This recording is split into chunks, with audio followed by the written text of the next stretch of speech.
Hello दोस्तों, आपका स्वागत है त्रिशक्ति एकेडमी में। और आज हम डिस्कस करेंगे मशीन एलिमेंट डिज़ाइन के बारे में कि मशीन एलिमेंट डिज़ाइन जो मैकेनिकल इंजीनियरिंग का एक इम्पॉर्टेंट सब्जेक्ट है। मशीन एलिमेंट डिज़ाइन होता क्या है, टाइप्स ऑफ मशीन डिज़ाइन के टाइप क्या क्या होते हैं, मशीन डिज़ाइन क्या होता है और डिज़ाइन का प्रोसीजर जो है वो आज हम इस वीडियो में डिस्कस करेंगे ब्रीफ में स्टूडेंट। तो जैसे कि आप जानते हैं मशीन एलिमेंट डिज़ाइन या जिसे आप मशीन डिज़ाइन भी कहते हैं, ये एक इम्पॉर्टेंट सब्जेक्ट है मैकेनिकल इंजीनियरिंग का स्टूडेंट। ये जो कि आपके सेमेस्टर के एग्जामिनेशन पॉइंट ऑफ व्यू से बहुत इंपॉर्टेंट सब्जेक्ट है। इसमें सबसे पहले आज जो हम वीडियो में डिस्कस करने जा रहे हैं वो है आपका मशीन एलिमेंट डिज़ाइन क्या होता है, इसके टाइप्स क्या क्या हैं, मशीन डिज़ाइन क्या है, डिज़ाइन होता क्या है ये इम्पॉर्टेंट, और डिज़ाइन प्रोसीजर क्या होता है ये आज हम इस वीडियो में डिस्कस करेंगे। तो सबसे पहले यहाँ पर जान लेते हैं मशीन एलिमेंट डिज़ाइन के बारे में। तो मशीन एलिमेंट डिज़ाइन देखिए एक इंजीनियरिंग सब्जेक्ट है that deal with the plan, construction and analysis of machine element, यानी जो मशीन एलिमेंट के plan, construction and analysis of machine element के साथ डील करता है, उस सब्जेक्ट को आप क्या कहते हैं, उसे आप मशीन डिज़ाइन कहते हैं। यानी एक ऐसा इंजीनियरिंग सब्जेक्ट जो डील करेगा प्लान, कंस्ट्रक्शन, यानी कोई मशीन एलिमेंट कैसे बन रहा है, कैसे उसको प्लान किया गया है, उसका डिज़ाइन किस तरीके से तैयार किया गया है, और एनालिसिस ऑफ मशीन एलिमेंट, और उसको जो एनालिसिस जिस ब्रांच में होता है उस ब्रांच का नाम आपका होता है मशीन डिज़ाइन या मशीन एलिमेंट डिज़ाइन। तो आप समझ गए ऐसी ब्रांच इंजीनियरिंग की जिसमें प्लान, कंस्ट्रक्शन और एनालिसिस ऑफ मशीन एलिमेंट के बारे में डिस्कस किया जाता है, उसे आप मशीन डिज़ाइन कहते हैं। मशीन जो एलिमेंट होते हैं वो कैसे हो सकते हैं, जैसे स्क्रू हो गया, नट हो गया, बोल्ट हो गया, गियर हो गया, बेल्ट हो गया, चैन हो गया, knuckle joint, quarter joint, screw jack, और सारे जितने भी देखिए मैकेनिकल एलिमेंट्स हैं, मैकेनिकल मशीन्स हैं, छोटे से पार्ट आप उसे कहें, वो आपका मशीन एलिमेंट है। तो उस पर लगने वाला फोर्सेस हो, उस पर उसकी कैसे कंस्ट्रक्शन की गई है, उस पर एनालिसिस करना, ये सारा आपका मशीन एलिमेंट डिज़ाइन के अंदर आता है। तो आप समझ गया मशीन एलिमेंट डिज़ाइन है क्या, यानी मशीन के एलिमेंट का डिज़ाइन को समझना, उसको एनालाइज करना, उसके कंस्ट्रक्शन को और उसके प्लानिंग को समझना। तो ये आप समझ गए ये है मशीन एलिमेंट्स डिज़ाइन। अब आप यहाँ पर देखिए, अब हम टाइप्स ऑफ मशीन डिज़ाइन के बारे में बात करते हैं कि मशीन डिज़ाइन देखिए आपके कितने प्रकार से डिवाइड है। तो सबसे पहले आप देखिए जो आपका मशीन एलिमेंट डिज़ाइन है वो फर्स्ट है आपका अडेप्टिव डिज़ाइन। टाइप्स में हम बात कर रहे हैं, पहला है आपका अडेप्टिव डिज़ाइन। अडेप्टिव डिज़ाइन में आपका क्या होगा, अडेप्टिव डिज़ाइन में क्या होता है, आपका माइनर मॉडिफिकेशन किया जाता है एग्जिस्टिंग प्रोडक्ट में, यानी जो आपका पुराना जो प्रोडक्ट होता है उसमें क्या किया जाता है, माइनर सा मॉडिफिकेशन किया जाता है। जैसे कि आपके ऑटोमोबाइल इंजन, ऑटोमोबाइल इंजन इसका एग्जांपल आएगा स्टूडेंट, ऑटोमोबाइल इंजन इसका यहाँ पर उदाहरण आएगा कि जो कि आप माइनर क्या कर सकते हैं, माइनर मॉडिफिकेशन करते हैं इंजन में जिससे वो मोर पावर डेवलप करे, जिससे क्या हो, यानी माइनर मॉडिफिकेशन आप कर रहे हैं किसी प्रीवियस प्रोडक्ट में, उसे आप अडेप्टिव डिज़ाइन बोलेंगे।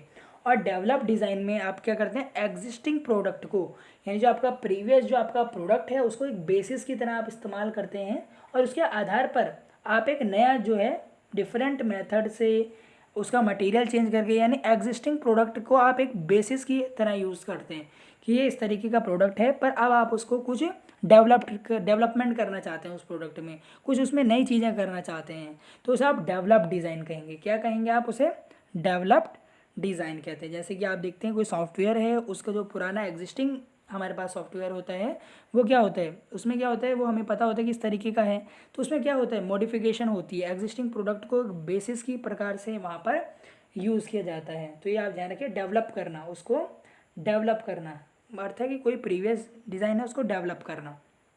फिर आता है आपका तीसरा न्यू डिज़ाइन।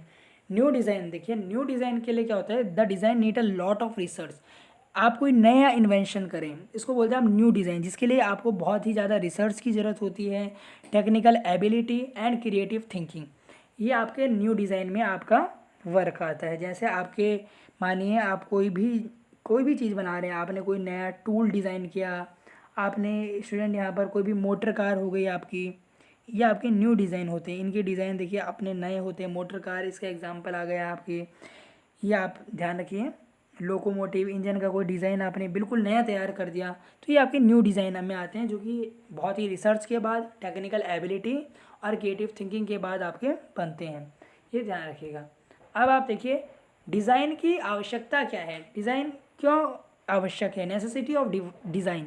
सबसे पहले टू मॉडिफाई प्रीवियस डिज़ाइन, जो आपके पास प्रीवियस डिज़ाइन है उसको मॉडिफाई करना, उसको मॉडिफाई करना। देखिए कोई भी नई चीज़ कब आती है, जब प्रीवियस में कोई भी खामियां होती हैं, तो फिर आपका क्या आता है, उसका मॉडिफिकेशन आता है। जैसे कि आप सॉफ्टवेयर देखते हो बार बार अपडेट होते रहते हैं, क्यों, क्योंकि वो मॉडिफाई करते हैं प्रीवियस डिज़ाइन को। तो to modify previous design to fulfil requirement of people. और देखिए मार्केट की और लोगों की जो ज़रूरतें हैं उनको पूरा करने के लिए देखिए डिज़ाइन की आवश्यकता होती है। To have more accuracy and precision, ज़्यादा एक्यूरेसी और प्रेसिजन के लिए भी आपको डिज़ाइन की आवश्यकता होती है। देखिए डिज़ाइन देखिए अब बेहतर से बेहतर हो जा रहे हैं आजकल। देखिए तो क्यों, क्योंकि वहाँ पर आप सीएनसी मशीन्स का, इस तरीके की मशीन का यूज़ कर रहे हैं जो फुली ऑटोमेटिकली वर्क कर रहे हैं, तो वहाँ पर आपकी एक्यूरेसी देखिए हाई होती है और प्रिसाइज वहाँ पर होता है, ये आप ध्यान रखिएगा।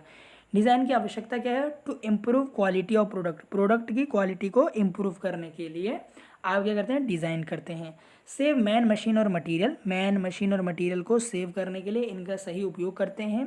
प्रोडक्टिविटी जिससे इंक्रीज़ हो, टू इंक्रीज़ प्रोडक्शन रेट, यानी जिससे आपकी जो प्रोडक्शन है, कंपनी का जो प्रोडक्शन है वो बढ़े, इसलिए आपके डिज़ाइन की आवश्यकता है। कैड कैम का उपयोग करते हैं आप, computer aided design, computer aided manufacturing, इसलिए आपके डिज़ाइन की आवश्यकता है, ये आप ध्यान रखिए।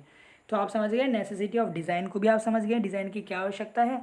अब इंपॉर्टेंट है डिज़ाइन का प्रोसीजर, यानी डिज़ाइन आप कोई भी न्यू डिज़ाइन कैसे तैयार करेंगे, डिज़ाइन का प्रोसीजर क्या है।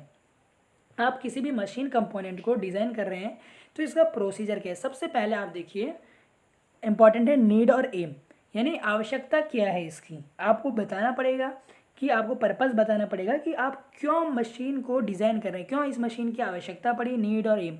दूसरा मैकेनिज़्म, दूसरा मैकेनिज़्म स्टूडेंट क्या होगा, दूसरा मैकेनिज्म। पहला आप समझ गए हैं नीड या एम, क्या आवश्यकता है, क्या इसकी ज़रूरत है, क्या काम करेगा, ये आपको पहला बताना है, ये फर्स्ट स्टेप हो गया आपका।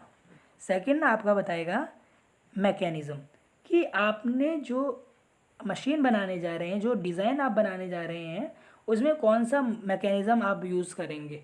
मैकेनिज़्म आपने आप पढ़ेंगे डायनेमिक्स ऑफ मशीन में, किस तरीके का वहाँ पर आप मोशन देंगे, तो ये मैकेनिज़्म में आ गया। तीसरा आपका आता है देखिए एनालिसिस ऑफ फोर्सेस, यानी आप फोर्सेस को एनालाइज करें कि जब आपका जो मैकेनिज़्म है, क्योंकि देखिए मैकेनिज़्म मोशन करता है, मैकेनिज़्म में आपस में देखिए जो आपके लिंक जुड़े होते हैं वो आपस में मोशन करते हैं, तो वहाँ पर जो आप फोर्सेस लग रही है उनका एनालाइज आप करेंगे। ये थर्ड हो गया आपका। फोर्थ आपका हो गया मटेरियल सिलेक्शन, अब आपने देखिए फोर्सेस का एनालिसिस कर लिया, अब आप क्या करते हैं, फिर आप करते हैं मटेरियल को सेलेक्ट करते हैं कि इस एलिमेंट को बनाने के लिए कौन सा मटेरियल अच्छा रहेगा। अगर देखिए आपको कोई बॉडी आप डिज़ाइन कर रहे हैं तो उसके लिए आप कोई हैवी मटेरियल तैयार करेंगे, कोई अगर आपको कोई लाइटर वेट के लिए चाहिए तो आप वहाँ पर लाइटर मटेरियल का इस्तेमाल करेंगे। फिर आता है आपका design of element, design of element में आपका क्या होगा, ये पाँचवा स्टेप है, ये आपका पाँचवा स्टेप है। इसमें आप स्ट्रेस फाइंड आउट करते हैं कि किस किस पार्ट में कितना स्ट्रेस लग रहा है। यहाँ पर आप क्या क्या फाइंड आउट करते हैं, यहाँ पर आप factor of safety find out करते हैं, यहाँ पर आप वर्किंग स्ट्रेस फाइंड आउट करते हैं, ये चीज़ें यहाँ पर आप फाइंड करते हैं एलिमेंट के लिए। आप मानिए कि आपने कोई थ्रेड यहाँ पर बनाई, तो थ्रेड के लिए भी आप क्या करेंगे, कैलकुलेशंस करेंगे, क्या करेंगे, इस तरीके से आप क्या करेंगे, कैलकुलेशन करेंगे, इस प्रकार कैलकुलेशन आप यहाँ पर करेंगे। देखिए थ्रेड भी अगर आप बनाते हैं तो आप वहाँ पर भी क्या करते हैं, कैलकुलेशन होती हैं, फैक्टर ऑफ सेफ्टी निकलती है, वर्किंग स्ट्रेस निकलता है, ये सब डिज़ाइन होते हैं एलिमेंट का। फिर आता है मॉडिफिकेशन, मॉडिफिकेशन होता है यहाँ पर, फिर क्या होगा मॉडिफिकेशन, फिर इसके बाद होती है इसकी ड्राइंग बनती है और फिर इसके बाद आपका प्रोडक्शन स्टार्ट हो जाता है। तो ये एक डिज़ाइन का प्रोसीजर है, नीड, फिर मैकेनिज़्म, फिर आपका एनालिसिस ऑफ फोर्सेस, फिर मटेरियल का सिलेक्शन, फिर design of elements, modification, detail drawing and production, ये आपके प्रोसीजर है डिज़ाइन का। तो आप आज की वीडियो में स्टूडेंट देखिए हम इतने ही टॉपिक पर आज डिस्कस करने वाले हैं। सबसे पहले हमने जाना मशीन डिज़ाइन क्या है, मशीन डिज़ाइन के टाइप क्या होते हैं, नेसेसिटी ऑफ डिज़ाइन क्या है, नेसेसिटी ऑफ डिज़ाइन यहाँ पर क्या है, और डिज़ाइन का प्रोसीजर, इसके बारे में हम यहाँ पर डिस्कस करेंगे किया हमने यहाँ पर। और अगर आपको अभी भी स्टूडेंट आपको लगता है इसमें कोई क्वेरी है तो आप क्या कर सकते हैं, आप हमें कमेंट करें, और कोई भी क्वेरी हो तो आप क्या कर सकते हैं, कमेंट कर सकते हैं। और आगे की जो वीडियोस हैं वो देखने के लिए कि डिज़ाइन क्या है, स्ट्रेस कंसंट्रेशन क्या होता है, आपको पूरा जो सिलेबस है मशीन एलिमेंट डिज़ाइन का वो आपको हमारे चैनल पर मिलने वाला है। और अगर कोई भी आपको क्वेरी लगती है तो आप हमें कमेंट कर सकते हैं। आप हमें त्रिशक्ति अकेडमी 03 इंस्टाग्राम पर, त्रिशक्ति अकेडमी फेसबुक पर, और नोट्स के लिए आप हमें त्रिशक्ति अकेडमी टेलीग्राम पर भी फॉलो कर सकते हैं। डायनेमिक्स ऑफ मशीन, मटेरियल, जो आपकी मेंटेनेंस इंजीनियरिंग है, जो आपके 5th सेमेस्टर के जो सब्जेक्ट हैं उनकी वीडियोस आप हमारे चैनल पर देख सकते हैं। कोई भी अगर आपको क्वेरी आती है तो आप कमेंट करें। बहुत बहुत धन्यवाद स्टूडेंट।